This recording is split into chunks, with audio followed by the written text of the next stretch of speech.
Imagineering is the combination of imagination and engineering know-how, where we take ideas and bring them to life. And it's all about story. We bring stories to life in a theme park atmosphere where people can come in and experience a whole day rather than just, a couple of hours in a dark theater. A lot of our work we do here is very much like a traditional post-production facility. We do recording and mixing and pre-dubs here, but the challenge becomes the application for what we do. A typical length of a project can last up to 5 years, from inception and working on the very first scratch tracks to actual installation. Walt figured out years ago that music is a key device in storytelling. And music and storytelling in the Disney theme parks is just as important. Music can sort of cut from the head to the heart and go right to the emotion of a situation. And it does a lot of storytelling that way. You may not understand when you walk into a darkened room what's going on, but as soon as you start hearing the music of Haunted Mansion or Pirates of the Caribbean, it sets the tone and the time and the place about what's going on. You may or may not notice, but when you go to a Disneyland theme park, you're not going to see very many speakers anywhere. If you're seeing them, it's because it was an intention to set up part of the storyline. When you're moving through an attraction, if you're on a moving vehicle, you need lots of speakers everywhere, because often the speakers are very close to you. Also often you don't want to have to be too loud, so you end up having lots of speakers everywhere and nobody wants to see them. And that's a whole entire art into itself that we work with our show set people and show set design team to not only hide them, but then have them painted over properly so that they blend right in. And one of the tricky parts about doing audio for these theme park attractions is, with a film, you're focused on one thing. When you're going through a ride, if you look over here, you're going to see what's happening there. If you look over here, you're going to see what's happening there. And the sound is always on for all of it. So you can't just, they're looking there, turn it down and, feature that line.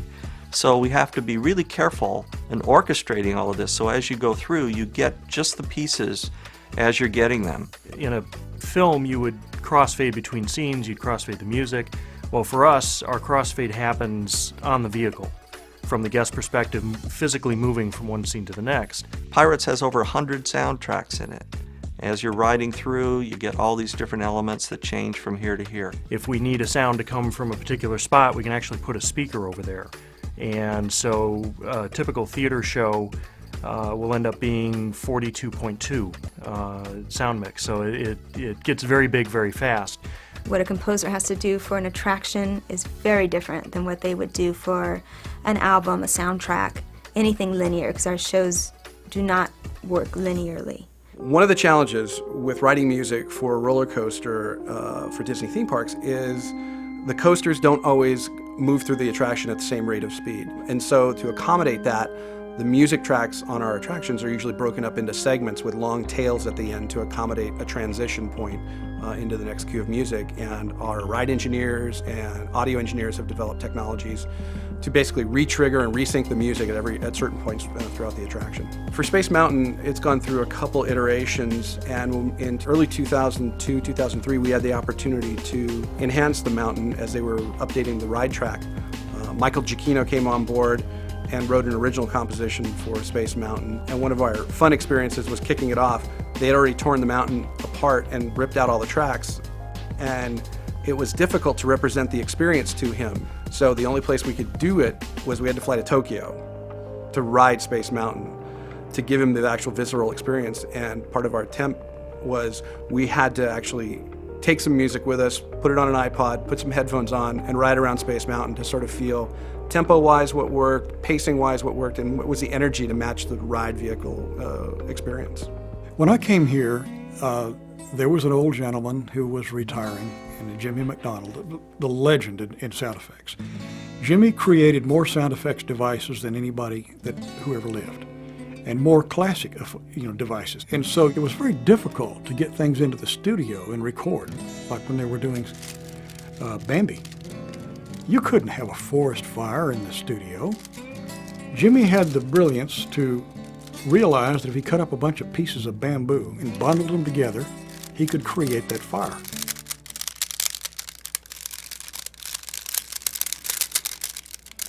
And so that was very convincing, and it really worked well. And I'd like to show you a lot of other effects that Jimmy had. I can show you some of them right down the hall here. Now this room smells old because it is old. Most everything in here is from 30s and 40s. It's been around. Now this is just an old truck brake drum. Jimmy would sand these things until he got exactly what he wanted. This is an A flat. But this is the Peter Pan clarion bells. It's pure. This is the marching ants from T for 200. On this side, you'll see it's got little brass tacks. And on the other side, it's got rubber boots.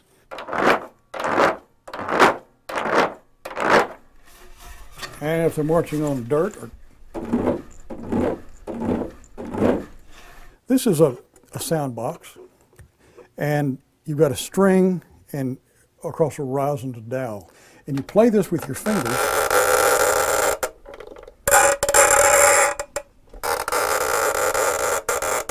This was the classic croak can, called a croak can because he used them to make frogs.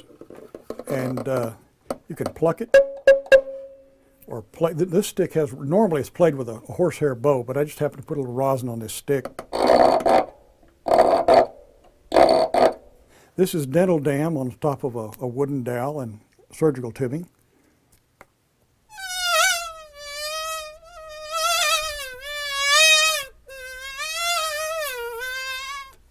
Two different ways to do these birds. One is just with the ostrich feathers flying, and the other for bigger birds was to take a piece, either a chamois or a piece of butcher paper that you've wadded up 100 times.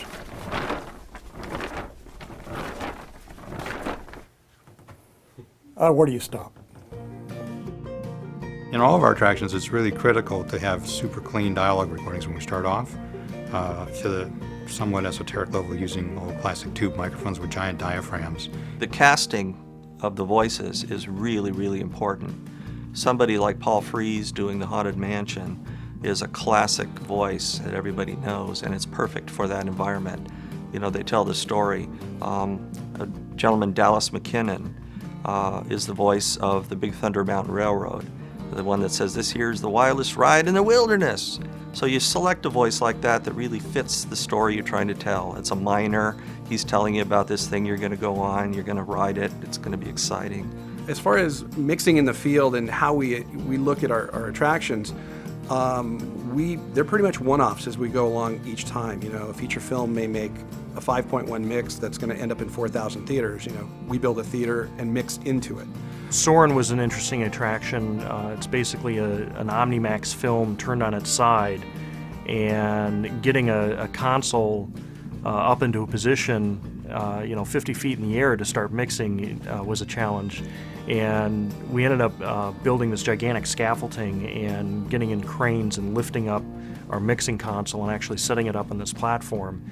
And so we're crawling up there with harnesses and actually sitting up there and mixing. We had two very interesting audio experiences on Hall of Presidents. The first was with our narrator. We brought in Morgan Freeman to actually narrate the entire attraction for us, and having a performer of that quality and caliber raised the game for the entire attraction. Our second very interesting experience was recording President Obama. President Obama was sworn into office in January, and I believe it was March or April, we had a team in the White House recording him in the map room. So that was a really amazing experience to get him that quickly and to keep the project on track and programming the figure and getting all that work done so fast after his being sworn into office. What I'm excited about for the future of Imagineering is the attractions we haven't built yet. We have so many new creative ideas on the books, so many challenges that are technologically a challenge, storytelling challenges, but musically we will weave that thread to bring them all together. You know, as Walt said, that as long as there's imagination in the world, Disneyland will never be finished, and it's that way with our attractions. Something that's really exciting about the future for me is going back into a show like Star Tours, where we're going to redo it. It's going to be a much more exciting thing. There's secrets I can't tell you about, but when you ride it, you're going to be really, really blown away. The opening day, watching people walk off the rides, that's our reward. We don't get a curtain call. We just get the guests walking in and hugging their mommies.